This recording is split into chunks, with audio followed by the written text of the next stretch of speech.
Brothers and sisters, Para, as I stand here today, I recall how we took a pledge to plant the national flag on the Red Fort 40 years ago. When we were volunteers in the national movement, it was our brave leader Jawaharlal ji who inspired this idea. We can never forget him. He was one of the greatest leaders of the freedom struggle, and after winning independence, he launched the massive task of India's reconstruction. For 17 years, he worked unceasingly, day and night, to consolidate our freedom. Para, we all remember the joy and enthusiasm which surged through the country on 15th August 1947 when we regained our long lost freedom.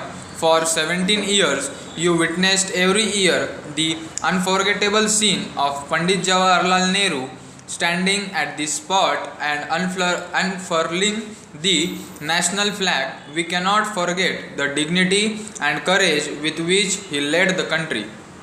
He became a part of our life. Now he is no longer with us.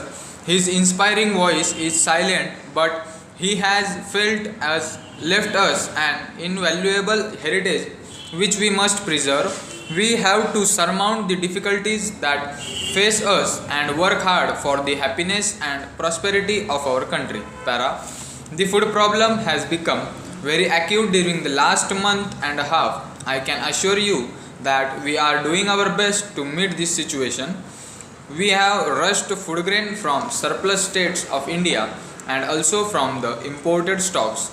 We will have to intensify our efforts during the coming months. We will also have to limit our consumption and help to feed those of our countrymen who are less fortunate than ourselves. We should not store food grain in excess for our requirements. I am confident that we will face this problem with courage and zeal.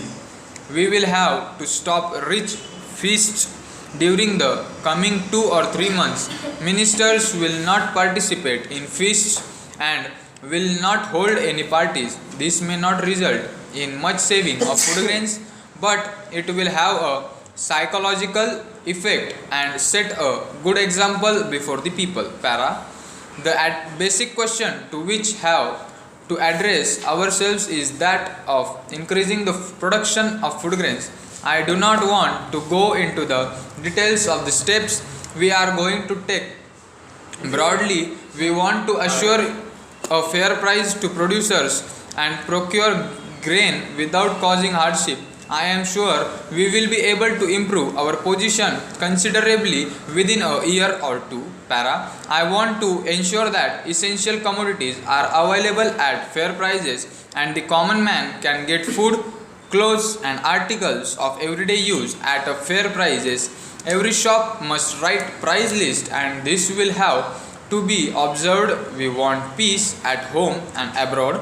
We have to pay particular attention to our relations with our neighbors. Stop.